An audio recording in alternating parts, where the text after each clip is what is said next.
Hello everyone, welcome to learn with Shefali. तो video जो है वो अभी तक नहीं आ रही थी, बहुत स्लो आ रही थी क्योंकि मेरी तबीयत थोड़ी सी ठीक नहीं थी। ठीक है, अभी भी ठीक नहीं है, मुझे कोल्ड हो रहा है, फीवर हो रहा है, बट फिर भी मैं आपके लिए वीडियो बना रही हूँ। चैप्टर नंबर 3 जो है टिश्यू, उसके हम एनसीईआरटी सॉल्यूशन पढ़ने वाले हैं इस वीडियो में। अगर कोई भी डिस्टर्बेंस हो, आपको मेरी आवाज़ अगर क्लियर नहीं आ रही हो मेरी तबीयत की वजह से, तो प्लीज़ थोड़ा सा सपोर्ट करिएगा, वीडियो को समझने की कोशिश करिएगा। ठीक है, तो हम सबसे पहले बात कर रहे हैं पेज नंबर 28 की। 28 पे हमें थिंक इट ओवर का क्वेश्चन दे रखे हैं 3। तो फर्स्ट क्वेश्चन में हमें बहुत ही नॉर्मल सा पूछा गया है, how is the study of cells और द टिश्यूज़। क्या सेल्स और टिश्यू की स्टडी है जो सिग्निफिकेंट करती है, जिससे कि हम लाइफ प्रोसेस जो है और ह्यूमन का जो वेलफेयर उसको हम समझ पाएँ। तो आपको पता है कि सेल क्या है, सबसे पहले बेसिक यूनिट ऑफ लाइफ है। पूरा प्रोसेस आपको पता है, जो कि मैंने एज ए डायग्राम में लिख रखा है कि सेल टिश्यू ऑर्गन सिस्टम बनाता है। ठीक है, तो वही चीज़ में हमें लिखनी है इसमें। Cell are the basic unit of life, similar cells form tissue, then perform specific functions वो परफॉर्म करते हैं, help in understand the body organisation and the life process. ठीक है, पूरा लाइफ प्रोसेस का जो है वो हमें किस चीज़ से हमें समझ आता है, सेल्स और टिश्यूज से हमें समझ आता है। Useful in improving the human health and the welfare.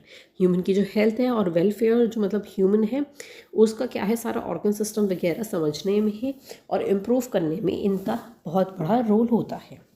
ठीक है, नेक्स्ट क्वेश्चन हमें दे रखा है, how are the tissues in plants and animals different and why. तो आप इसमें पूरा डिफरेंस भी बता सकते हो, प्लांट और एनिमल के बीच में, plant tissues and animal tissues के बीच में आप डिफरेंस लिख सकते हैं, या आप पॉइंट्स में भी बता सकते हैं अगर शॉर्ट में पूछा जाता है आंसर तो। ठीक है, प्लांट टिश्यूज़ क्या होते हैं, बहुत ज़्यादा हार्ड, उनको वो रिजिड होते हैं, उनको सपोर्ट की ज़रूरत होती है। ठीक है, एग्जाम्पल साइलम। एनिमल टिश्यूज़ जो होते हैं बहुत फ्लेक्सिबल्स होते हैं, उन्हें मूवमेंट के लिए कोई भी एक्स्ट्रा वॉल की ज़रूरत नहीं होती है। जैसे प्लांट टिश्यूज़ में क्या होता है, उन्हें एक सेल वॉल की नीड होती है। ठीक है, plants are stationary, animals needs movement. Plant जो होते हैं वो स्टेशनरी होते हैं और एनिमल्स जो है वो मूवमेंट करते रहते हैं। ठीक है, तो मैंने यहाँ पे क्या लिख रखा है, प्लांट टिश्यू में होता है जाइलम जो कि ट्रांसपोर्टेशन और ट्रांसपोर्ट करता है और सपोर्ट करता है वाटर्स मिनरल्स को। पेरेन्चिमा स्टोरेज के लिए हेल्प करता है। कैलेंचिमा ये फ्लेक्सिबल सपोर्ट करता है। एनिमल टिश्यूज़ में होते हैं muscle tissue for the movement के लिए, नर्व्स टिश्यूज़ होते हैं कम्युनिकेशन के लिए, एपिथेलियल टिश्यूज़ होते हैं जिससे वो कवर करते हैं। ठीक है, तो आप इसमें प्रॉपर्ली बता सकते हैं अगर ज़्यादा मार्क्स का आता है तो। मैंने पॉइंट्स में इसीलिए दे रही हूँ जिससे आपको आंसर जो है वो क्लियरली समझ आए। पैराग्राफ में आंसर इतना क्लियरली समझ नहीं आता है। ठीक है, क्वेश्चन नंबर 3 हमें गिवन है, how is the division of labour at the various level of organisations in the multicellular organisms correlated with their structures and functions. तो अब क्या हो रहा है, सबका डिवीजन हो रहा है कि कौन सी चीज़ जो है वो क्या काम करेगी मल्टीसेलुलर ऑर्गेनिज्म में, तो उसके स्ट्रक्चर्स और फंक्शन से वो कैसे कोरिलेट करते हैं वो चीज़ हमें इसके अंदर बतानी है। कि वही जो हमें फर्स्ट क्वेश्चन में बताया था वही हमें थर्ड क्वेश्चन में भी हमें सेम चीज़ बतानी है। ठीक है, डिवीजन कैसे हो रहा है, सेल्स का डिवीजन होता है जैसे कि एक ग्रुप है सेल का वो सिमिलर है। ठीक है, टिश्यूज़ जो है वो एक सेल्स उसमें जो है वो सिमिलर हैं, तो वो एक स्पेसिफिक फंक्शन करेंगे। अगर कोई सेल डिफरेंट दिखता है, डिफरेंट टिश्यूज़ का डिफरेंट काम होता है, तो वो डिफरेंट फंक्शंस परफॉर्म करेंगे। तो एक डिवीजन ऑफ लेबर होती है जिनके अलग अलग फंक्शंस होते हैं, अलग अलग स्ट्रक्चर्स भी होते हैं। ठीक है, cells specialise to perform specific functions, similar cells form tissues perform करते हैं। फिर वो टिश्यूज़ जो है वो ऑर्गन बनाते हैं। ऑर्गन्स जो होते हैं हमारी बॉडी में बहुत सारे, हार्ट, किडनी, लीवर, अलग अलग उसके अलग अलग टिश्यूज़ हैं, अलग अलग सेल्स हैं, तो सबके काम डिफरेंट होते हैं। Organs work together in the system, organs जो है वो एक साथ मिलकर काम करते हैं। Structure at each level is suited to its function lead to effective functioning. ठीक है, हर लेवल का एक अलग स्ट्रक्चर होता है, उनका एक अलग फंक्शन होता है। ठीक है, तो इस तरीके से क्या होता है, डिवीजन होता है। नेक्स्ट हमें क्वेश्चन दे रखा है पेज नंबर 33 पे, पॉजेज एंड पाउट। ठीक है, पढ़ते हैं। You have notice that fibres of coconut hook, coconut की जो बाहर की जो लेयर होती है, आर हार्ड एंड ब्रिटल। उसकी जो आपने अगर कोकोनट देखा हो तो आपने उसकी बाहर की लेयर जो होती है बहुत ही हार्ड होती है। Whereas the leaf streaks of corianders are soft and flexible, find out the reasons. जो लीव्स होती हैं, कोरिएंडर धनिया, ठीक है, धनिया पुदीना आप किसी के भी ले सकते हो। तो वो कोरिएंडर्स की जो लीव्स होती हैं ना वो बहुत सॉफ्ट होती हैं, बहुत ही ज़्यादा फ्लेक्सिबल होती हैं। तो ये इन दोनों में आपको बताना है कि ऐसा क्यों होता है।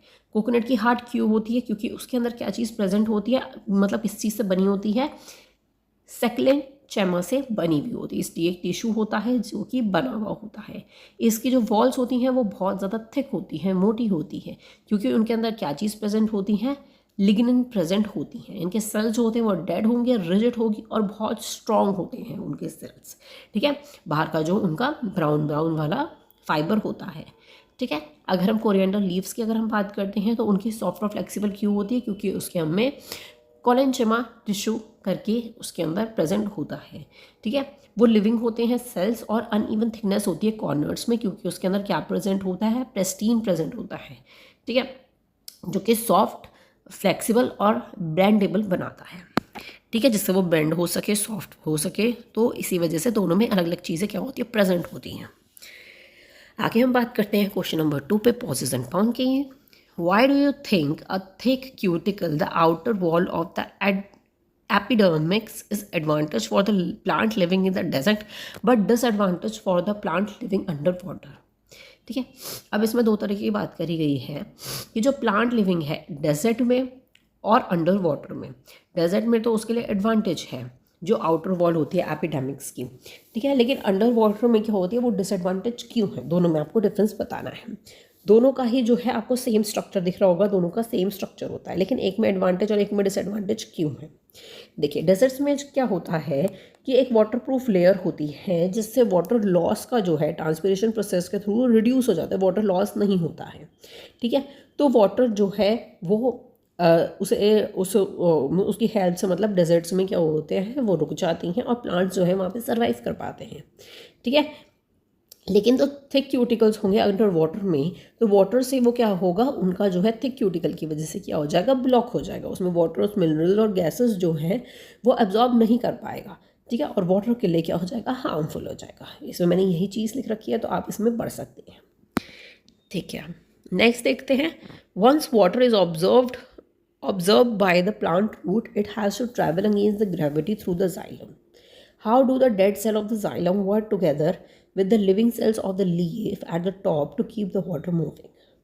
देखिए, पानी जो है प्लांट्स रूट्स जो है अब्जॉर्ब कर लेती हैं, तो वो जाइलम की हेल्प से क्या होता है, डेड सेल्स की हेल्प से क्या करते हैं, वाटर जो है अपवर्ड की तरफ वो मूव करता है।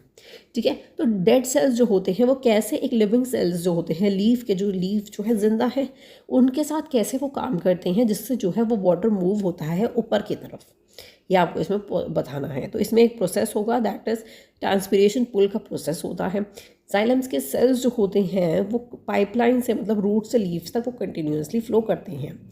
ठीक है, उनके डेड और ट्यूबलाइट स्ट्रक्चर्स जो होता है उसमें लिटिल रेजिस्टेंस होता है जिससे वाटर फ्लो हो सके। लिविंग सेल जो होगा वो ट्रांसपिरेशन पुल होगा जिससे वाटर एपोरेशन लूज होगा थ्रू द सोमेटा के थ्रू। ठीक है, तो इस वजह से क्या होगा, वाटर वेपर जो है लॉस हो जाएगा, जोमेटा के अंदर ट्रांसपिरेशन प्रोसेस नहीं हो पाएगा और वाटर अपवर्ड्स की तरफ जाएगा।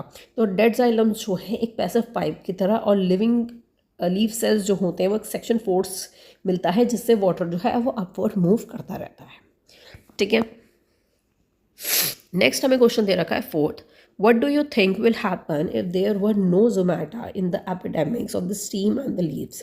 लीव्स में आप या स्टेम्प में अगर आप बोल सकते हो अगर कोई भी जोमेटा नहीं है तो क्या होगा।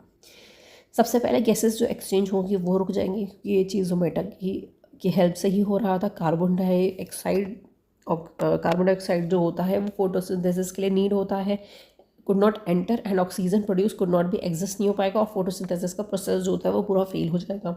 ठीक है, ट्रांसपिरेशन जो होगी वो रुक जाएगी, वेस्ट गैसेस जो है वो एलिमिनेट नहीं हो पाएंगी, और ओवरऑल प्लांट की जो ग्रोथ और सर्वाइवल है वो कॉम्प्रोमाइज़ हो जाएंगी और वो प्लांट एट लास्ट वो डेड हो जाएगा।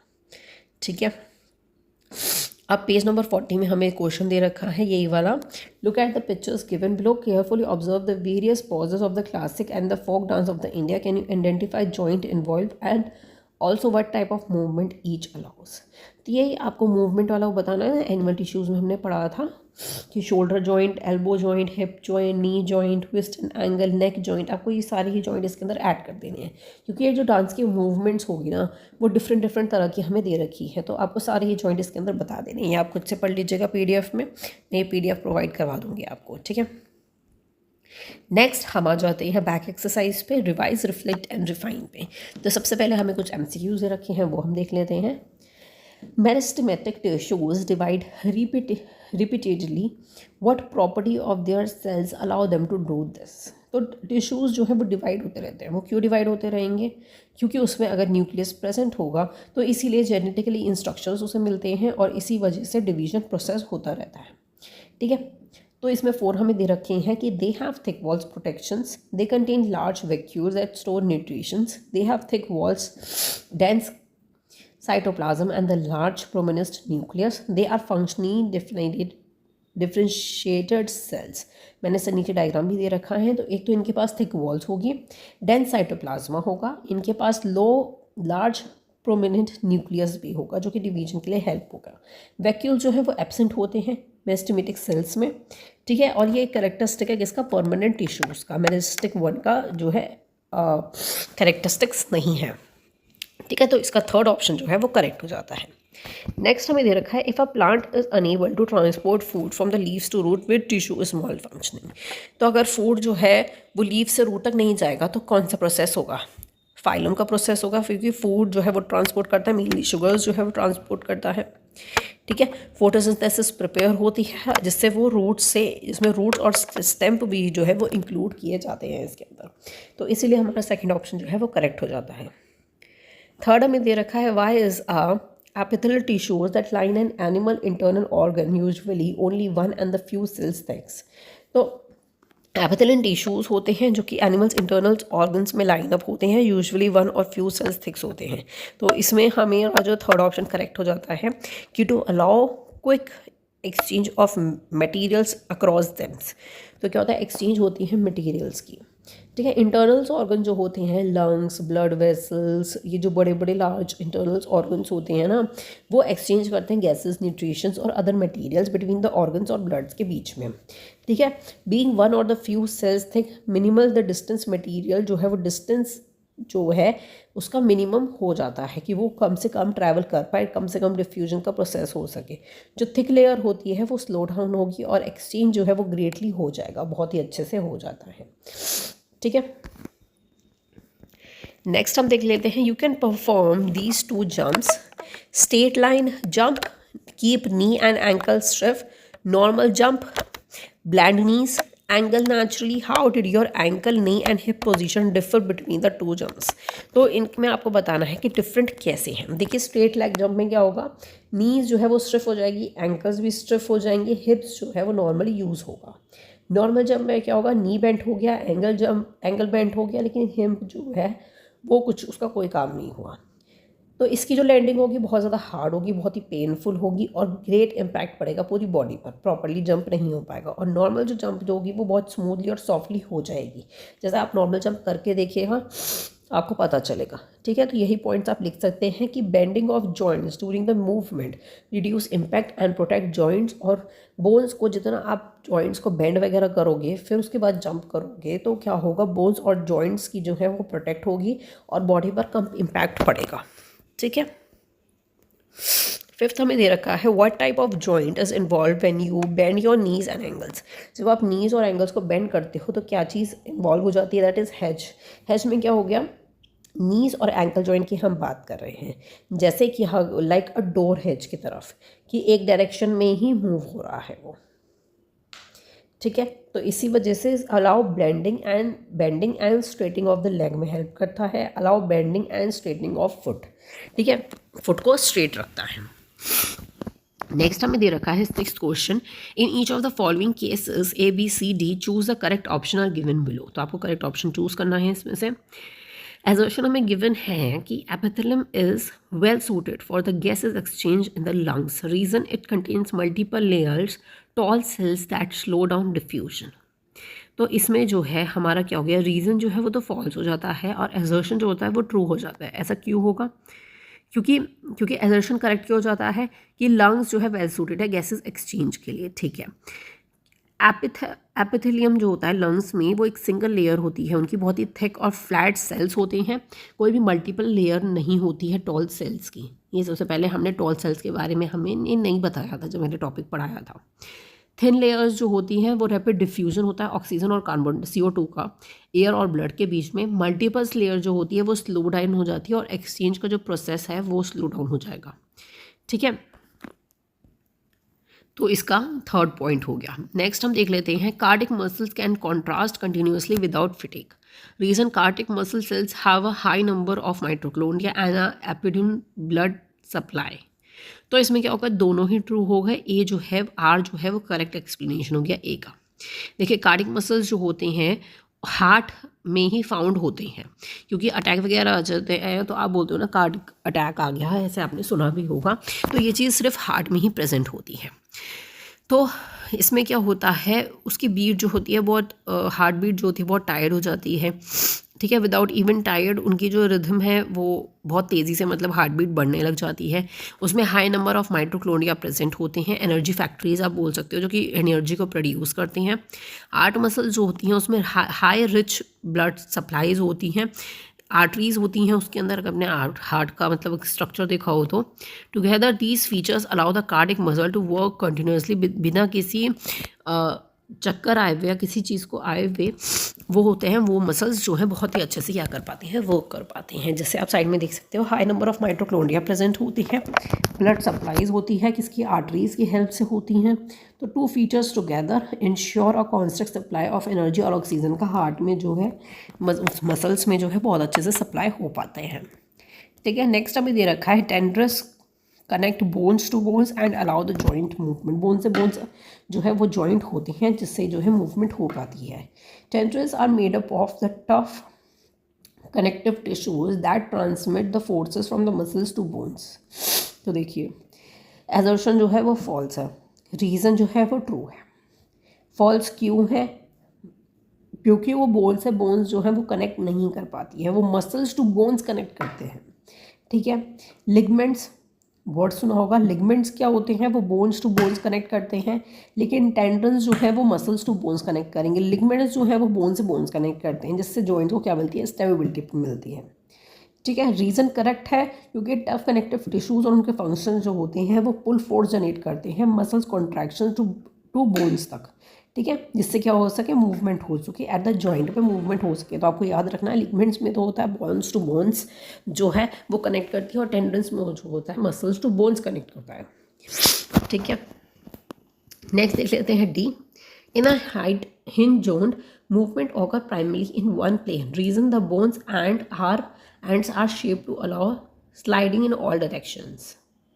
तो हिप जॉइंट्स जो होती हैं जैसे एग्जांपल्स हो गए एल्बोज हो गई, नीज हो गई, और बेल और सॉकेट जॉइंट्स जो हो गए वो शोल्डर्स हो गए, हिप हो गए, वो मल्टी डायरेक्शंस में क्या होती है, मूवमेंट होती है। और हिप जॉइंट्स में क्या होती है, वो एक ही प्लेन में मतलब बैक या फिर फोर्थ बेंडिंग और स्ट्रेटनिंग ही हो पाती है। जैसे आप एल्बोज को आप करके देखोगे तो स्ट्रेट होंगे या फिर एक तरफ को बेंड होंगे, ठीक है। तो एजर्शन ट्रू है लेकिन रीजन जो है वो फॉल्स हो रहा है। सारे ही डायरेक्शंस में जो है वो सिर्फ बॉल और सॉकेट जॉइंट्स ही मूवमेंट कर पाते हैं, ठीक है। नेक्स्ट क्वेश्चन हमें दे रखा है 7th। Plot a graph between the age of the tree on the x axis and diameters of the tree along with the numbers of annual rings formed over time on the y axis using the data in the table 3.7। तो 3.7 में आपको एक दे रखा है जिसमें as of the tree बोल रखा है। जैसे फर्स्ट दे रखी है 5 एज, तो उसका डायमीटर कितना है 4 है, तो नंबर ऑफ एनुअल रिंग्स कितनी होगी 5 हो गई। ऐसे नंबर ऑफ ईयर कितनी है, ट्री को 10 है, तो डायमीटर हो गई 8, ठीक है। नंबर ऑफ रिंग्स उसमें 10 ही प्रेजेंट होगी। ऐसी एज हो गया 15 और डायमीटर उसका मतलब डायमीटर भी 15 हो गया और एनुअल रिंग भी कितने हो गए 50 हो गए। तो आप ऐसे करके पूरा ग्राफ आपको इसमें बनाना है। तो अब इस ग्राफ का हम एनालाइज करेंगे। Diameter over time, diameter increase steadily with the age के साथ वो इंक्रीज हो गई। 5 to 10 year gradually increase 4 to 8 centimetre तक इंक्रीज हुआ है। 10 to 20 ईयर की हम रैपिड इंक्रीज हुआ 8 to 24 centimetre. After 20 year growth continuously but at the moderate rate पे। Tree growth in the growth most rapidly in the younger year, then the rate stability diameter keep increasing as long as the tree life. Diameter जो है वो increase होता ही चला जाएगा जब तक उस ट्री की अलाइव है, मतलब वो जब तक वो जिंदा है। ठीक है, ऐसे करके आप तीनों पॉइंट्स इसमें पढ़ सकते हैं। ठीक है, ऐसे क्वेश्चंस जो है एग्जाम में आ सकते हैं। नेक्स्ट मैं आपको बता देती हूँ, मैंने आंसर्स गिवन है, आपको पीडीएफ जो है वो टेलीग्राम पे मिल जाएगी, तो आप वहाँ से पढ़ सकते हैं। और टीचर्स, अगर आप कोई इस वीडियो को देख रहे हैं तो कृपया इस वीडियो को कॉपी ना करें, इन आंसर्स को कॉपी ना करें, पीडीएफ लेके आप अपने बच्चों को ना पढ़ाएं, मेरी वीडियोज़ का यूज़ ना करें, मैं आपको पहले ही बता देती हूँ। ठीक है, in a forest it was observe that one of the tree is severely debarked by the elephant to meet its food requirement as a bark is a rich source of nutrition. तो ये वाली जो चीज़ होती है ना, ये elephants use करते हैं जिससे उनकी फूड रिक्वायरमेंट्स जो हैं वो हो सके। ठीक है, तो ये क्या होते हैं, रिच सोर्स ऑफ न्यूट्रिशंस होते हैं। तो इस based on your learning answer the following questions आपको करने हैं। Functions hampered by the debarking, functions क्या क्या होते हैं, tree become vulnerable to the injury, water loss और इन्फेक्शंस। ठीक है, फूड ट्रांसपोर्टेशन कैसे होगा, xylem in the bark transportation food from the leaves to roots तक होगा, जिससे अगर रिमूवल हो जाएगा इसका तो फूड सप्लाई जो होगी वो स्टॉप हो जाएगी, रूट्स तक नहीं जा पाने की, और इवेंचुअली वो डेड हो जाएगा। ठीक है, tissues affected by the further damage after rive, तो टिश्यूज़ भी डैमेज होंगे। ठीक है, वो ब्रीथ नहीं कर पाएंगे, उसके लिटरल मेरिटम मतलब मेरिटम जो होती, मेरिस्टीम जो होती हैं वो डैमेज हो जाएगी, ट्री जो है वो आगे ग्रो नहीं कर पाएगा, न्यू जाइलम्स और फाइलम जो है वो फॉर्म नहीं हो पाएंगे। Functions hampered if the tissues breath, bark as several damage हो जाएगा। जाइलम जो है वाटर मिनरल्स को जो ट्रांसपोर्ट करता है रूट, वो उसमें रुकावट आएगी, वाटर मिनरल्स जो है फोटोसिंथेसिस का प्रोसेस नहीं हो पाएगा और ट्री इवेंचुअली डेड हो जाएगा। Assumptions and how the answer changes, तो एजम्पशंस क्या होगी, डी बार्किंग जो है वो कंप्लीट हो जाए, जितनी भी बार्क है उस चीज़ को रिमूव कर दिया जाए, इंक्लूड्स फाइलम का यूज़ हो, इंटायर सर्कमस्टेंसेज हो। ठीक है, तो इन सब चीज़ का ये होगा। Healthy bark protect, phylums feeds, xylem supply water, all together help the tree alive, live and grow। ये भी हेल्प करता है जिससे ट्री जो है वो लिव, जिंदा रह सके और वो ग्रो कर सके। ठीक है, 9th हमें क्वेश्चन दे रखा है आम्रपाली। आम्रपाली का हमें क्वेश्चन दे रखा है, Amrapali observe that a young mango sampling stem bed flexibly during a monsoon wind and does not break. Which tissue is responsible for its flexibility? Predict and provide your explanation of the impact if the existing tissues are replaced by the sclerenchyma। देखिए इसमें क्या होगा, tissue जो है responsible होंगे, replaced कौन सा होगा इसके अंदर, स्क्लेरेंचिमा होगा, क्योंकि उसमें जो होता है वो सेल्स जो होते हैं वो डेड होते हैं, तो इसीलिए डेड सेल्स रिमूव होंगे और लिविंग सेल्स जो हैं वो आएंगे। ठीक है, तो जो हमने शुरू में हमने क्वेश्चन पढ़ा था ना, बिल्कुल वही चीज़ बतानी है हमें। अमरपाली ने ये चीज़ ऑब्जर्व की थी कि यंग मैंगो की जो स्टेम होती है मॉनसून विंड्स में वो ब्रेक हो जाती, डज नॉट ब्रेक। ठीक है, तो टिश्यू उसकी फ्लेक्सिबिलिटी के लिए कौन सा टिश्यू जो है वो रिस्पॉन्सिबल है, आपको प्रिडिक्ट करना, एग्जिस्टिंग टिश्यूज़ जो है वो रिप्लेस्ड किए जाएंगे किस प्रोसेस से, स्क्लेरेंचिमा प्रोसेस से रिमूव किए जाएंगे। ठीक है, तो कॉलेंचिमा जो होते हैं वो सपोर्ट यंग पार्ट्स को जो है सपोर्ट प्रोवाइड करते हैं, और ये हार्ड सपोर्ट प्रोवाइड करते हैं मेच्योर पार्ट्स को। ठीक है, living cells with uneven thicket corner, तो ये आपको ऐसे घुमा के क्वेश्चन दे रखा है, आपको दोनों के बारे में इसमें बताना है। Provide flexibility and support provide करता है। Cells are dead with a thick lignified walls, stems become hard brittle and rigid, जैसे कि हमने कोकोनट के बारे में हमने पढ़ा था। Instead of bending it will snap and break in winds, में क्या हो जाती है वो ब्रेक हो जाती है उनकी हार्डनेस की वजह से। ठीक है, नेक्स्ट हमें दे रखा है, Sohan design an experiment for the regeneration of sugarcane using the 2 types of cuttings, type A and type B. After few weeks type B cutting sprouted and developed into plants whereas type A did not. तो अब इसमें क्या design करा है, सोहन ने एक design किया experiment जिससे शुगर कैन का क्या कर सके, रीजनरेशन हो सके।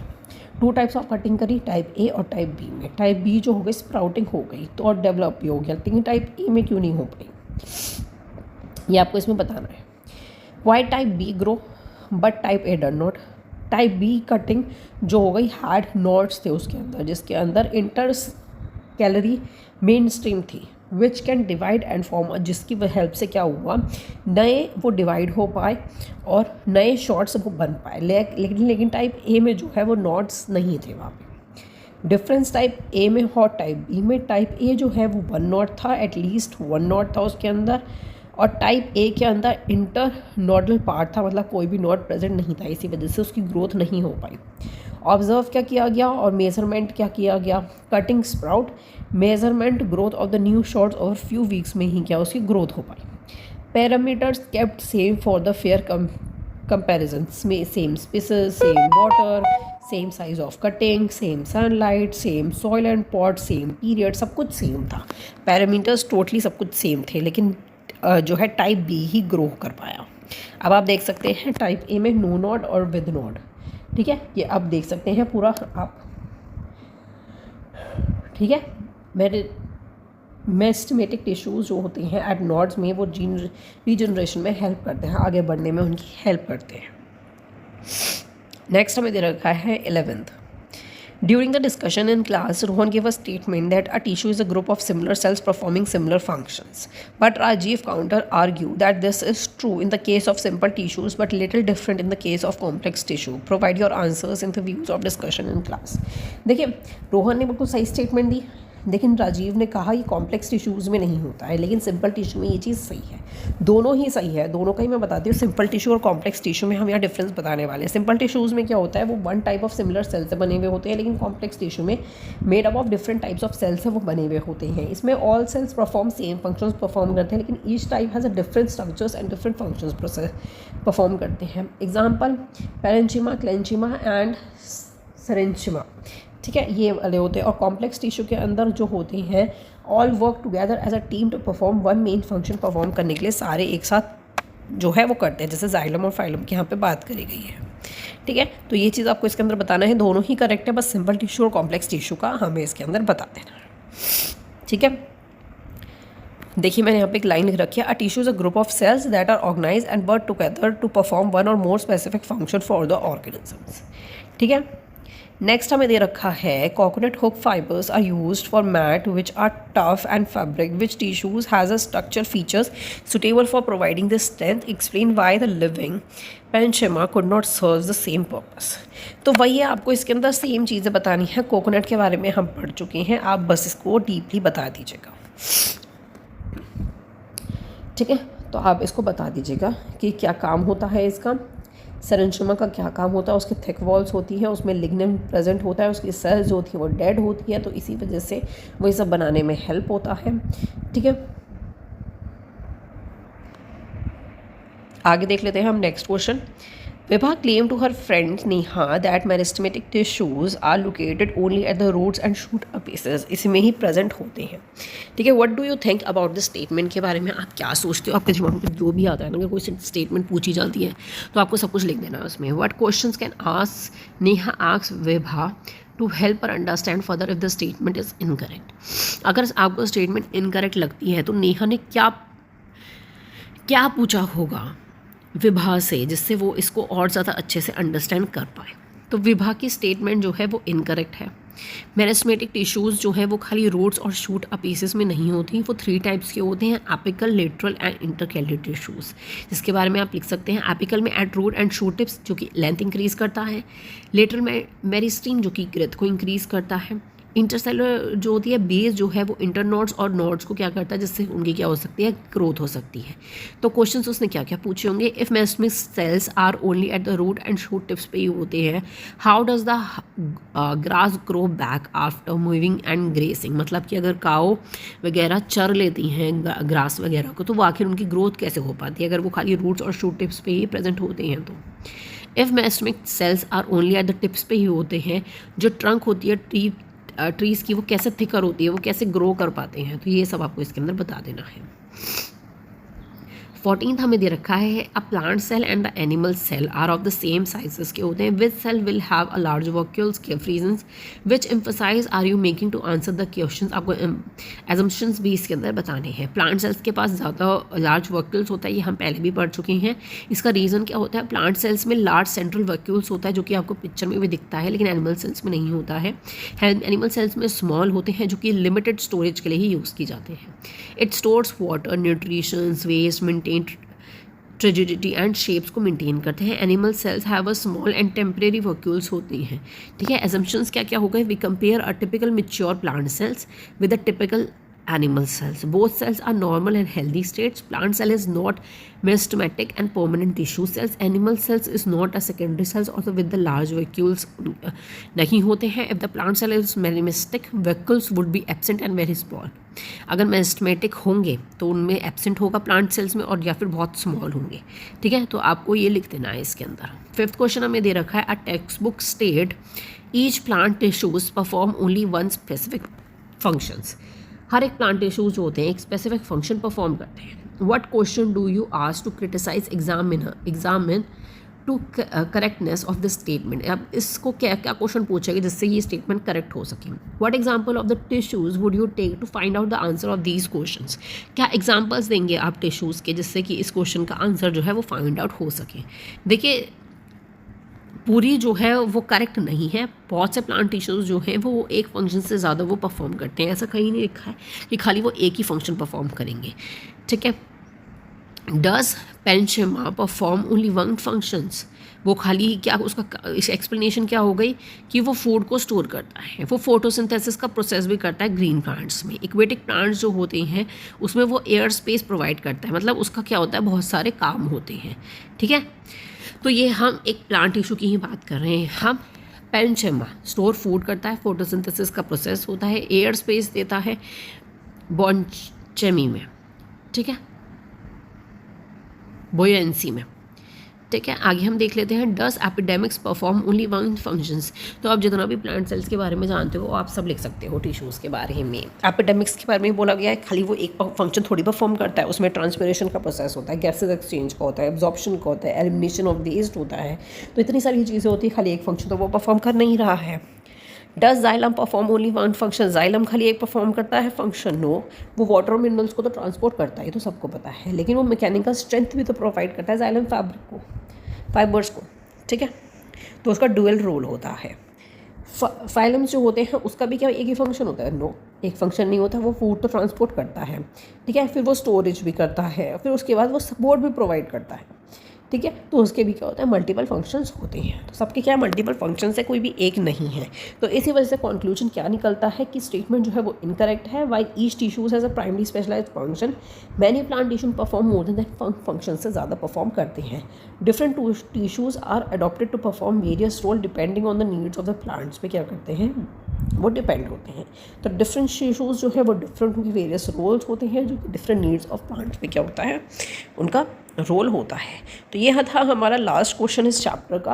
अगर आपको कोई भी मेरी आवाज़ में या वैसे कोई आंसर मैं एक्सप्लेन करने से चूक गई हूँ क्योंकि मेरी हेल्थ बिल्कुल भी इस समय ठीक नहीं है, तो प्लीज़ मुझे थोड़ा सा सपोर्ट करिएगा. ठीक है. तो आप लोग वीडियो देख लेते हैं लेकिन कमेंट्स भी करिए कि मैं क्या चीज़ इसमें इम्प्रूव करूँ. इंस्टाग्राम टेलीग्राम पे फॉलो करिए मुझे. यूट्यूब चैनल को और लोगों तक पहुँचाइए, अपने फ्रेंड्स के साथ पहुँचाइए जिससे वो भी अच्छे मार्क्स स्कोर पर कर पाएँ. तो मिलते हैं नेक्स्ट वीडियो में. नेक्स्ट वीडियो में हम नेक्स्ट चैप्टर पढ़ेंगे. नेक्स्ट चैप्टर कौन सा पढ़ने वाले हैं हम, वो आप मुझे बताएंगे इन द कमेंट सेक्शन में. तो जल्दी से मुझे बताइएगा, मुझे वेट रहेगा. Thank you so much for watching. Bye bye.